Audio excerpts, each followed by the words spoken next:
Hello guys and girls, this is RZR Ketchup here, and I'm bringing you what I consider to be an educational video on how to deal with something that has existed with fighting games since they began. The term spamming. The match you're about to watch is what happens in 95% of my online games, specifically when I fight against random players online when I play Injustice. As you'll see, the person I'm against has no clue how to deal with the Deathstroke gunshots. The problem here is that instead of learning how to tackle the character and learn the matchup, he decides to just quit the game entirely, most likely because he feels I'm not playing fair. This results in quite possibly the worst rage mail I've ever received playing fighting games online, and because of that, I feel like this video was necessary. For those of you who don't know who I am, I'm a professional fighting game player from the UK. I'm sponsored by Team RZR to play Injustice. I put a lot of time and effort into the fighting games that I choose to play, and a considerable amount of time and money into travelling around for tournaments. This is all to support the game and the community that I love, as there are many players that are just like me that put the same amount into it that I do.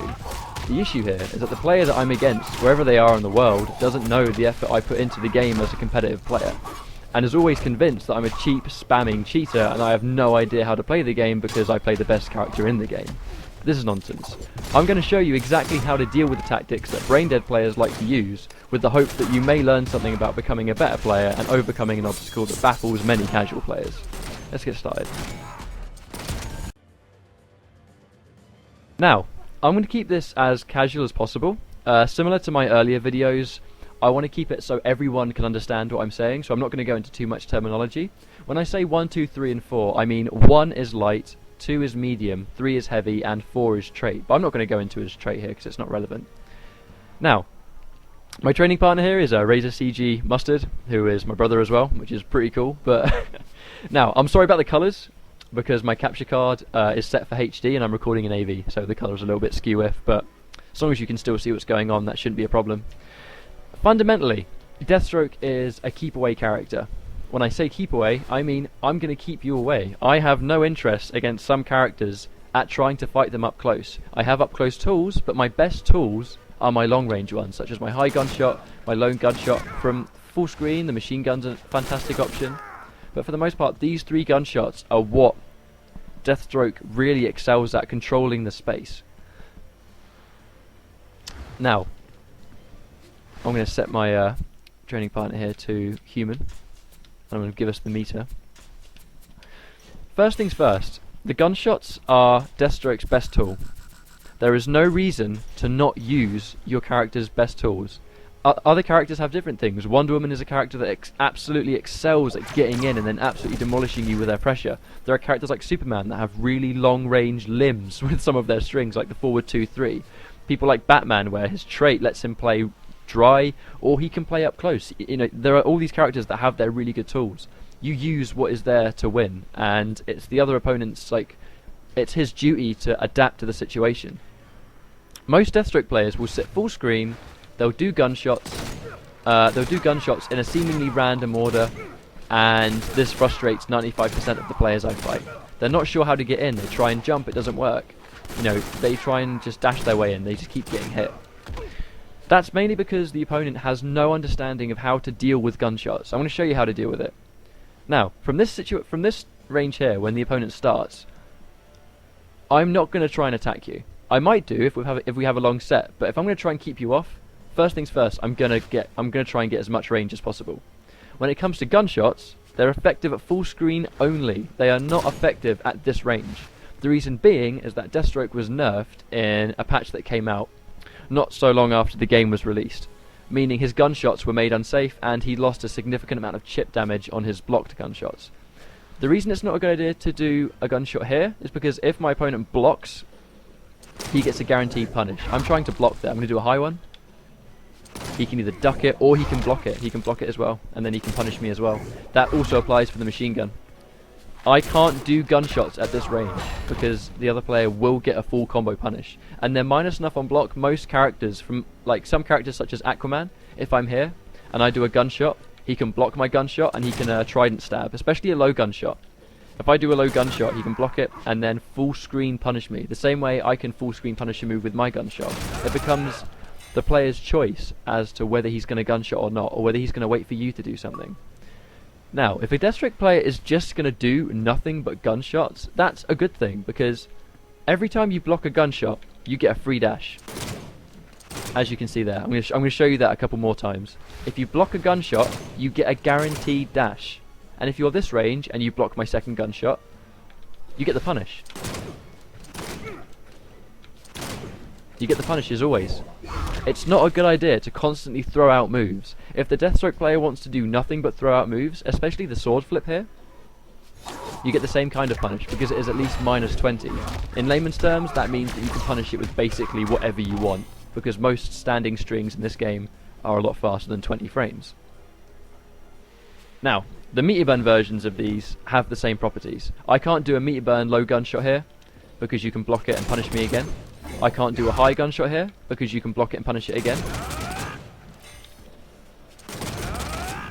And the only meter burn version that you have to respect is the overhead on the machine gun.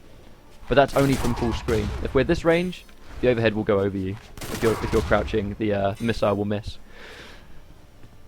I'm just going to have a look at my notes here. Now, you have to play really patiently to beat a keep away heavy Deathstroke, because you have to block your way in, like I say. You can block and then dash, and at this range I can't do gunshots.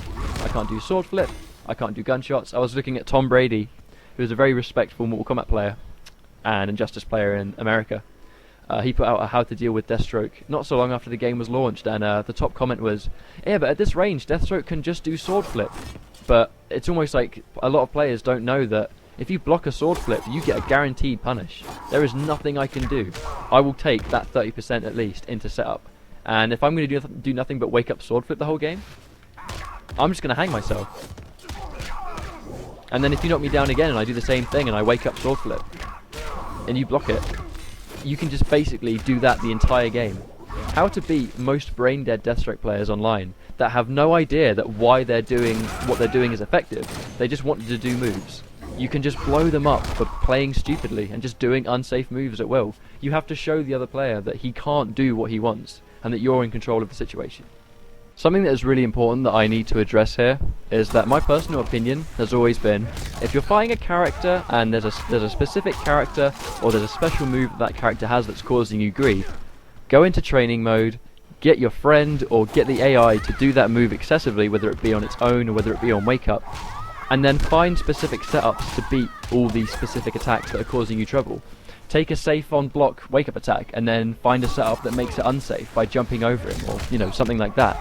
That's something that I like to do when I play as Deathstroke. Is if I'm against a character, I will record a character doing something and I will find a setup to beat it, to show the other player that he can't just do what he wants. And that will drastically change any matchup, is showing the other person that he cannot do what he wants to do. I thought I'd show you footage of my brother and I just having one of our many games that we have to demonstrate a point.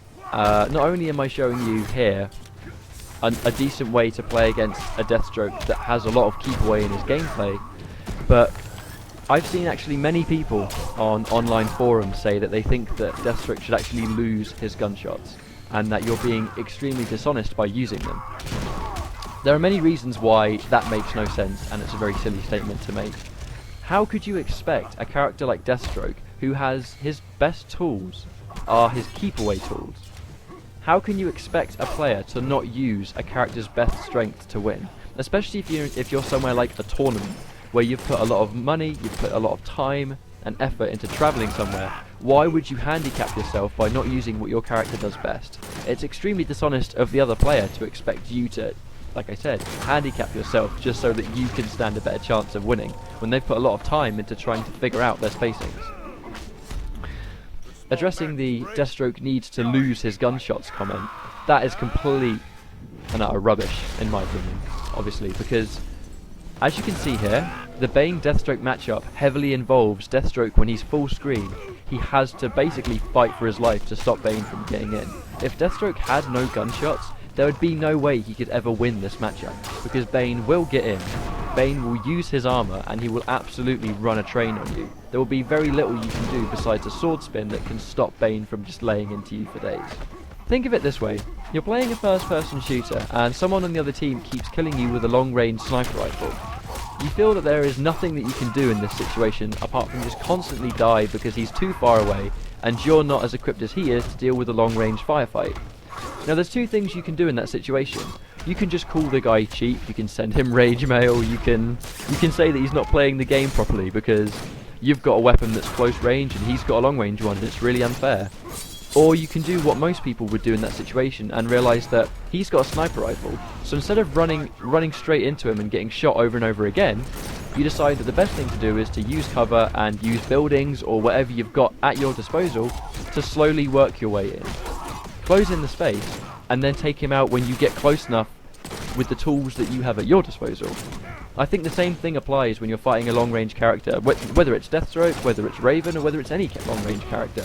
You have to work your way in slowly, and the payoff is getting in, staying in. If the other player just wants to throw out unsafe attacks, just let him hang himself. I didn't want this video to become too long, so I think that pretty much sums up everything that I wanted to cover in this specific video. I just wanted to shed some light on something that has been given a lot of online players some issues. Shoutouts to my sponsors, sort of Team RZR, Ludus Magnus, for having a really good tournament last weekend, which was the I-Series in Telford, a really nice tournament in the UK. And yeah, I'll likely put out some more videos in the future. Might be general tech, might be some online escapades where you get all the rage mail, which is always fun to watch. But thank you very much for watching, and I will see you in another video.